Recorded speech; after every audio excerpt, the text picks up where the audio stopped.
जल मूल शब्द होता है पंखा। जो अपन शब्द का चेंज कर दिए, पंखा है तो पंखा ही रहेगा, पंखा है तो पंखा ही रहेगा। ये बोतल है तो बोतल ही रहेगी, बॉल है तो बॉल ही रहेगी। मूल शब्द होते हैं ना, तो इसके अंदर संधि होती है ना, इनके ऊपर टुकड़े कर सकते हैं। बात समझ में आ रही है ना? उसके बाद में आता है यौगिक शब्द। कौन से आते हैं? यौगिक शब्द। क्या होता है यौगिक शब्द? इसमें क्या होता है, यौगिक के शब्दों के अंदर अपन संधि भी होती है। क्या होती है? संधि भी होती है, समास भी होता है, उपसर्ग भी लगता है और प्रत्यय भी होता है। लेकिन समास के अंदर एक समास होता है बहुव्रीहि समास। कौन सा समास होता है? उसको, उसके उदाहरण उसको छोड़ के बाकी सारे उदाहरण होंगे वो यौगिक शब्दों के अंदर आएंगे। बात समझ में आती है? वे शब्द जिनमें संधि उपसर्ग प्रत्यय व समास हो तथा बहुव्रीहि समास को छोड़कर इसको छोड़कर बहुव्रीहि समास है उसको छोड़कर जितने भी होंगे सारे यौगिक शब्द होंगे। जैसे अपन एक यौगिक शब्द के अंदर लेते हैं विद्यालय। विद्यालय होता है, इसकी संधि क्या होती है? विद्याधनालय। विद्याधनालय होती है ना? क्या होती? अरे विद्याधनालय होती होती है नहीं होती? ऐसे ही जैसे उपसर्ग के हो, क्या हो? जैसे मनोती। क्या होता है? मन धन होती। इसमें प्रत्यय हो रहा है, इसमें संधि हो रही है, इसमें समास हो रही है। लेकिन कौन सा समास को छोड़ के? बहुव्रीहि समास को छोड़ के। कौन सा छोड़ के? बहुव्रीहि समास को छोड़ के। इसके अंदर आता है लास्ट आता है योग रूट। क्या आता है? योग रूट के अंदर होता है वे शब्द जो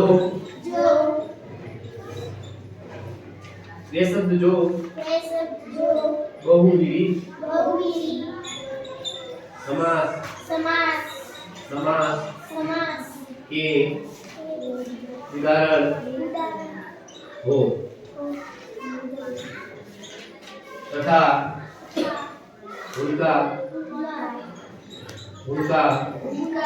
अन्य अर्थ निकलता हो। अन्य अर्थ निकलता हो उसे अपन कहेंगे योग। क्या कहेंगे? योग। जैसे अपन होता है दशानन। योग रूट का उदाहरण मैं यहाँ लिख रहा हूँ आपको। जैसे दशानन का मतलब क्या हुआ? जिसके 10 आनन, मतलब जिसके 10 सिर हो। किसके थे? रावण के। अब इसको देखते हैं अपने दिमाग में रावण आया, अन्य अर्थ आया। जैसे नीलकंठ, नीला है जिसका कंठ। कौन होता है नीलकंठ? नीलकंठ होते हैं महादेव।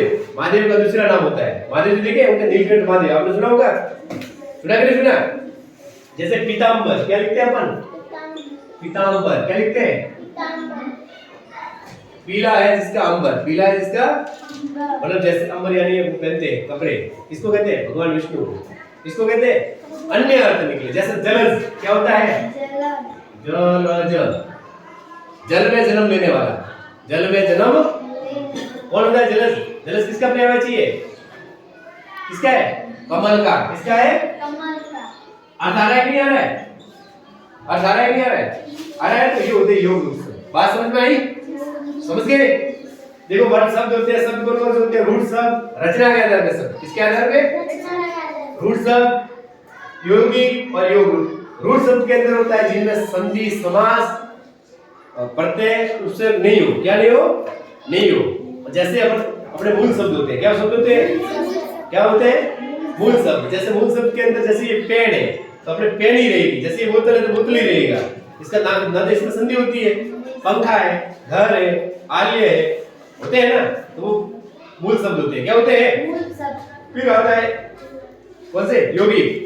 यौगिक का मतलब होता है दो या दो से अधिक शब्दों से मिलकर बनना। दो या दो से अधिक शब्दों से मिलकर बनना, उसे अपन कहते हैं यौगिक। यानी जिसके अंदर संधि भी हो सकती है, उपसर्ग भी हो सकता है, प्रत्यय भी लग सकता है और समास भी हो सकता है। लेकिन समास के अंदर बहुवीरी समास को छोड़ के, किसको छोड़ के?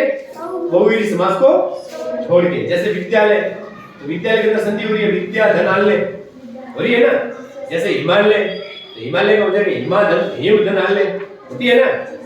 जैसे मनोती, मनोती का हो जाएगा मन धन ओती, जैसे ओती लग गया उसके पड़ते, ये हो जाएगा अपने योगी। फिर आता है योग रूप। योग रूप के अंदर होता है कि वे शब्द जिसका अर्थ अन्य निकलता हो, क्या निकलता हो? अन्य निकलता हो, क्या निकलता हो? तो वो सारे उदाहरण होते हैं बहुवीरी समास के। किसके होते हैं? बहुवीरी समास के। जैसे दशानन, अपने अंदर आया दशानन, अब दशानन का नाम आते हैं अपने अंदर आएगा रावण का नाम, किसका आएगा?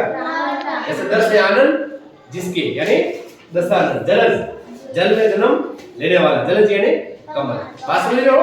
ये टॉपिक है, बोल दे।